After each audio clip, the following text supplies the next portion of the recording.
we welcome our guests, and we're going to talk community policing, and of course, Acting Corporal Larry Brathwaite is here to speak to us about that, and we're going to find out the new role and functions of community policing. Good morning and welcome, Mr. Brathwaite. Yes, good morning, everybody. Good morning, Tobago. Good morning, Brother B. Good morning, sir. Mr. Cox, jump to start. Yeah, well, I understand that earlier this year, or probably at the latter half of last year into this year, the TTPS would have engaged in a number of activities, specifically with these football initiatives and clinics and so on. But I understand now that it is returning and something else is happening. Just give us an overview in terms of what exactly the unit is embarking on. All right, so community policing unit is all about working hand in hand with the community, to build a safer community. So the community policing unit, we have continuous programs, continuous initiative, continuous engagements. So earlier this year, we spoke about the legal clinic. They have the rock program with the football, building safer communities, ROCC, reclaiming our communities from crime. As a matter of fact, we had a game yesterday, and police played fire in the village of Mount St. George yesterday. So we have a number of activities taking place. Can you give me the score? The score? Well, the score was fire win. Well, police station, 5-3. All right, if the police had more continue. time, we might have come back up. Anyways. All right. Yeah, All right, so continue. what we have coming up is a town meeting. We have a town meeting in Mount St. George from 7 p.m. And those are initiatives that is geared towards listening to the voice of the community members, hearing the needs of the community members and find out ways we could work together to find solutions to combat crime and different things that happen in the community. But are these initiatives connecting? Because it's one thing to do it and get persons involved for the excitement and, for example, with the football and stuff and the banter and you're getting a chance to have certain conversations. But what is the measurement or how is the unit going about measuring the impact and if it's actually connecting with the persons that are being targeted? The measurement, well, the police service use a statistics-based program. We'll compare the crimes from the year before, during the same period, and you will see a reduction in crime in certain communities. As related to community engagement, what you look at as a measurement is the youth who would have been on the streets idle and see where they are now. So the community policing unit also engage youth through police youth club programs, through mentorship programs, through youth engagement, and the young boys who you would have seen in the communities probably doing things that, breaking the law, being deviant, you will see them engage in these programs. So the sporting program, the success is to see the engagement and involvement of the young people from the community in these programs, and that has increased a lot. Sport is one thing, and let's go now to, here what I want to ask you though. Given what I knew police or community policing was the E99 approach. That is no longer existing. Or is there, and that worked there during the time it was. There were special vehicles, police were in the community, in having relationships with varying activities in the communities and so on. What is different, or what approach, or what makes this approach different to what E99 was? Is there a difference? Well, let me tell you. All police officers are community police officers. So all police officers who patrol are supposed to embrace that community policing approach, right? So if E99 does exist, we have the ERP section in Tobago, and when they are patrolling, they embrace the community police patrol. What we have added to community policing, we have something added to it now. We have the tourist-oriented policing section. They are also part of community policing. They're in the communities, on the beaches, in the areas where visitors will, patronize. They are on the beaches and in the city. You will see them patrolling, and they're not within a vehicle that the grass is winding up. They are on bicycles, so you can speak to them, you can engage them. For independence, you would have seen them riding up and down the place, ensuring public safety and so on. So nothing has changed. All that has happened is that it has been enhanced. The approach has been reinforced, and sorry to say, sometimes we may not have enough strength. Okay. But these initiatives, the methods, the approach still exists. Very good. All right, so we have evidence that community police exists through football based on what we learn of within recent time. So young people are being coached by police, if I'm not mistaken, in some cases. Yes, coached by police. And so that is working, but there's more that is needed. So that is one. There are other areas of engagement. You mentioned earlier about a young man who was involved in crime or people who involved would have other activities that would keep them engaged. What else is there besides sports? What else? I mean, obviously skills training. There's a fella who can become a mechanic only if he's guided in that direction and know the value that he's going to earn with the skill and what he could earn monetarily. Let's speak to those areas. Are there any interest in that level of community policing where young people will be guided into a productive life instead of a life of crime? Right. So youth engagement takes 7 different forms. Yes, sports is one of them. We have education. You know, education is one. We have agriculture. That is one. We have cultural activities. And then there's trade. And there's a number of different activities that we engage the youths in. Sports is just one of them. As a matter of fact, our police youth club, we are engaged in beekeeping, where the youths learn, constructive, legal ways to make money through agriculture, right. Beekeeping being one of them. So the youths are engaged in beekeeping. Another thing is the youths are engaged in, we had programs where we taught them how to trim hair, how to barber, and a few of them opened their own barber shop. A number of them, and of course the education. We have a homework center that's been running for the past 3 years. So we are engaging the youths in different areas, not just sports. One more. And mentorship, we provide mentorship, we provide career guidance, we provide a number of engagement, positive activities. The key word is positive activities to engage the youths, to lead them on the right path. One question, right. So,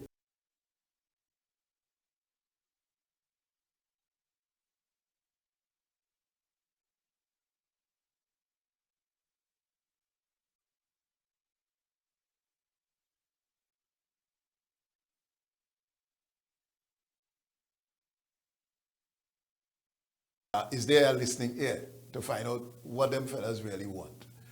Is there any person who can reach out to them? Let's say they sit down smoking the weed. Police come in, they go put away the weed and so on. You might approach them, or a couple of without uniform, so they don't know it's police. And you come around them and you maybe smoke a weed with them. And then you find out what is the problem. What going on, partners? What going on? And then they say, boy, I find it all you know work for me, but I am a good carpenter, I am a good mason, and I ain't getting no work and thing. Let's hear, is there any approach to listen to what these young people may want that we are not paying attention to? Is that a part of their policing, the new approach to community policing?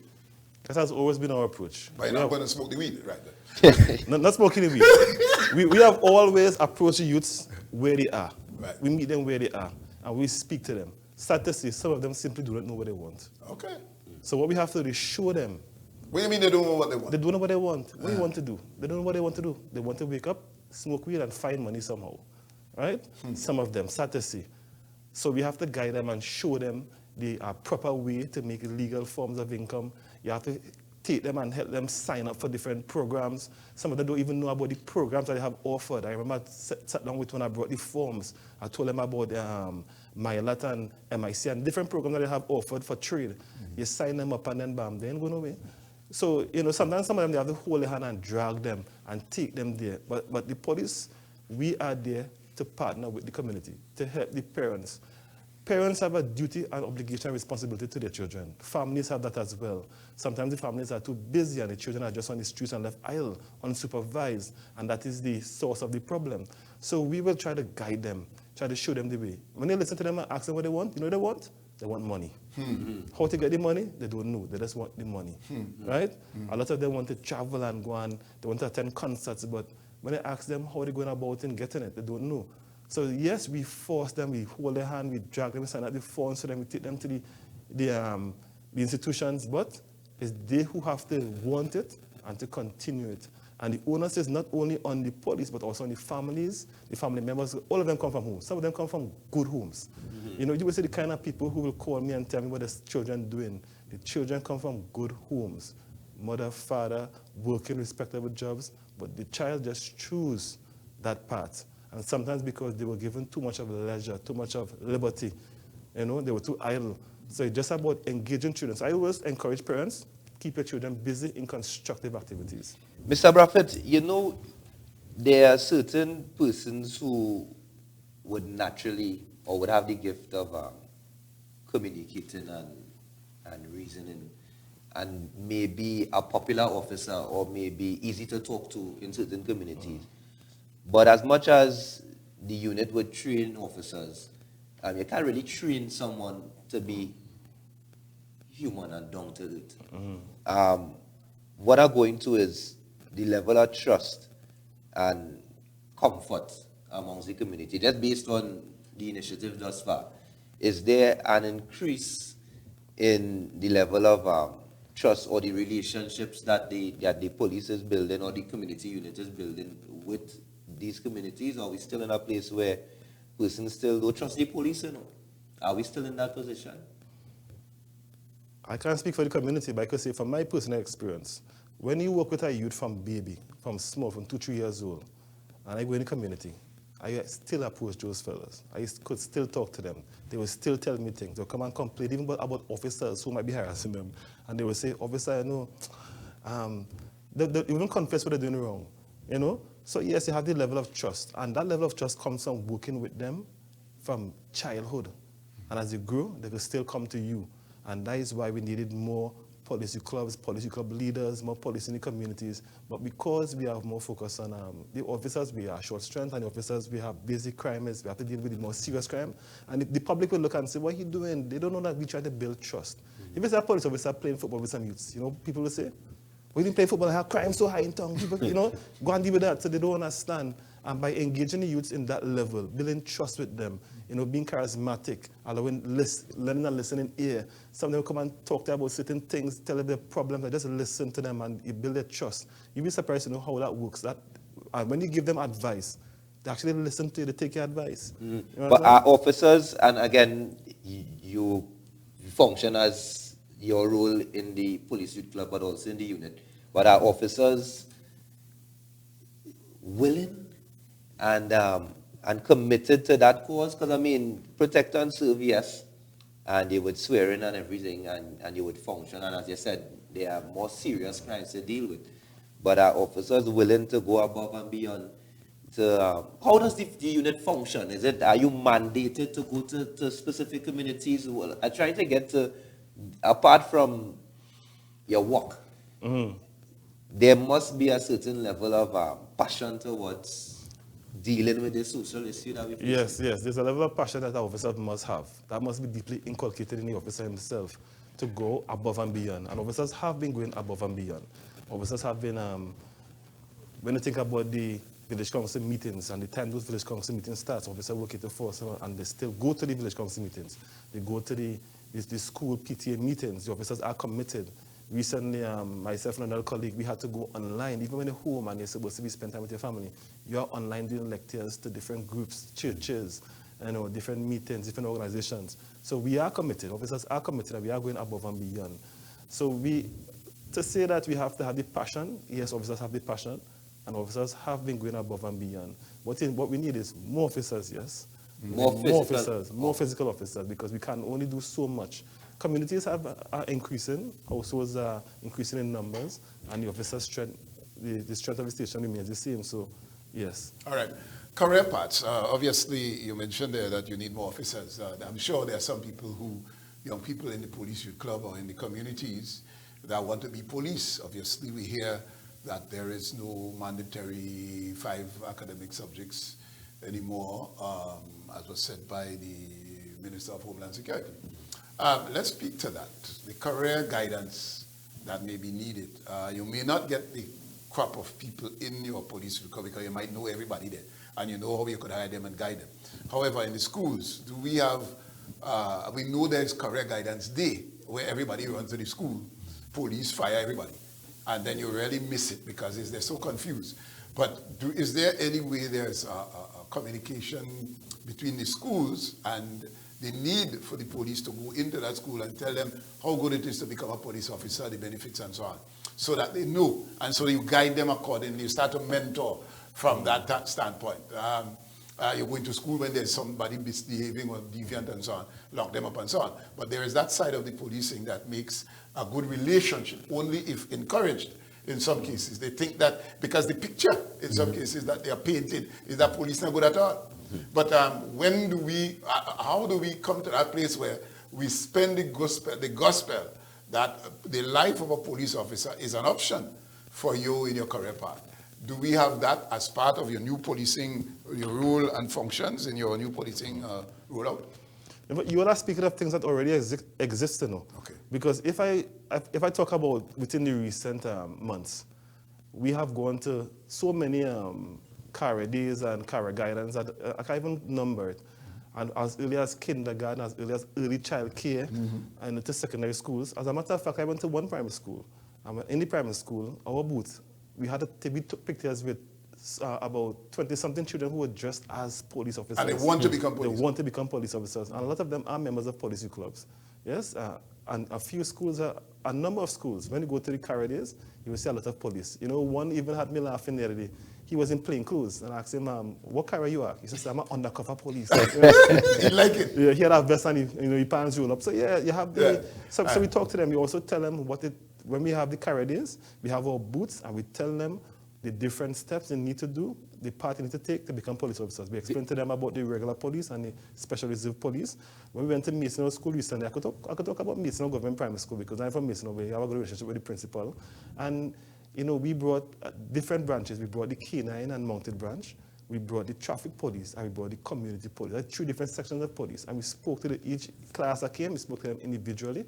So as early as kindergarten, as early as primary school, and even in secondary schools, we talk to them and we guide them. And recently, when they had the advertisements for special reserve or for police officers, you'd be shocked to see how long the line is.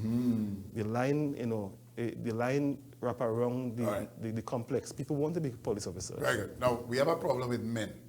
The police the police service is overrun with women. We should say that, given that the women outnumber the men, basically. Let me put it that way. In terms of, and then you hear people come here and say, our young men are in crisis because we are losing our men to drugs and guns and other diseases and so on. Let's speak to that positive side where these young men, in some cases, Larry, they're bright like bulb. But when they go to do there's a test for drugs, they have marijuana in the veins from since last year. Let's speak to those entities that prevent our young men from reaching reaching the heights of their life in some cases.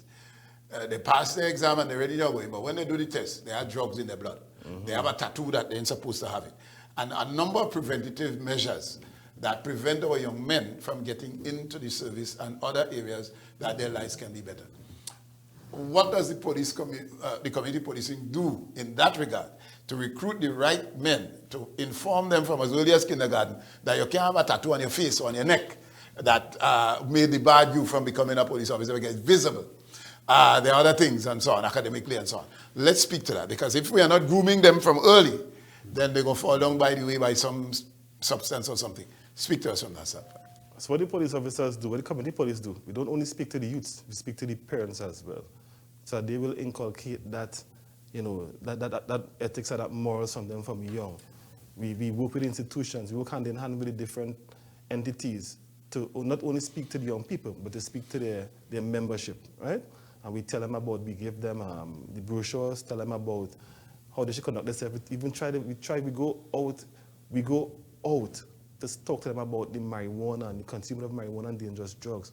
Yes, the law have been, marijuana has been decriminalized, and as such, persons are indulging in it. However, they have to look at their future. We try to encourage them. Some of them think that they are just, you know, social, they participate in it in parties or in alignment. But we have to advise them that when they do that, that stays in the system for a very lengthy period of time. And then when time for you to go on for selection, looking for a career, it's in the system and you will not be selected because of that. So there are a number of things. So remember, the police could only do so much. So the onus now is for the parents, the families, the mentors in the community, yourself, brother B, you say young people, talk to them and tell them, hey, I see all the smoke in the block, what I want to be, you know, talk to them, is working with the community. Because the police, we can't do everything. All right. But we could work with the community, work with the entities to ensure that what needs to be done gets done.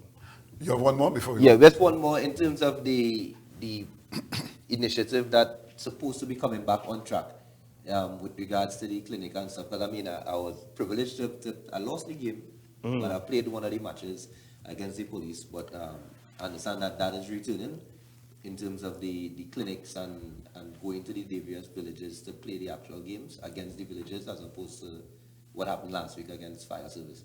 Yes, it is returned. It has returned. Again was yesterday. Not Right. last week, yesterday. So they are meeting with different villages and planning and organizing, and you will see more games popping up, the clinics popping up. And it's something that they want to continue doing. Yes, resources and funding is a thing that is needed, but they are working to bring it back on stream and to have it continuous. So it is coming back on stream, and it is there, it exists, it's continuing.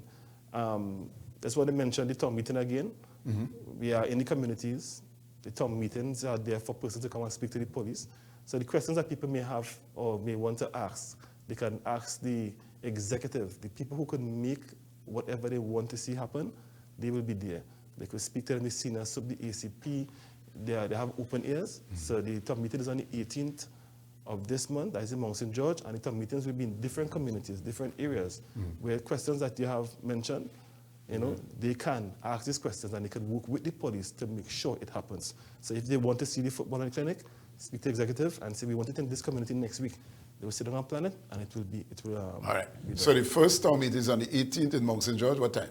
Not the first, continuing. That's Right. one of the town meetings. Where's the first one? The first one, we had a number of meetings. Oh, it's already on. It's ongoing. Yeah, Okay, ongoing. But this one, we have one on the 18th.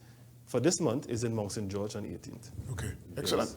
All right, Mr. Brathwaite, and of course, we know, and all the best to you and your team as we ensure that community policing means I can, call out to Larry when he's driving by and say, boy, come out the street, but they're waiting for you last week. Well, he was, here now, you have a fella moving next door there. I want you to check him out for me now. I find that he's looking strange. That's what we're talking about, right? Yeah. And eventually we get there. Yeah, so, and just to be clear, you said that the officers on the bicycles, they also form part of the community unit? Yeah, community policing. Tourist-oriented police and community policing section, we are under one arm. Okay. We are merged together, so we work together. And mind you, all police officers are community police officers. Right. Excellent.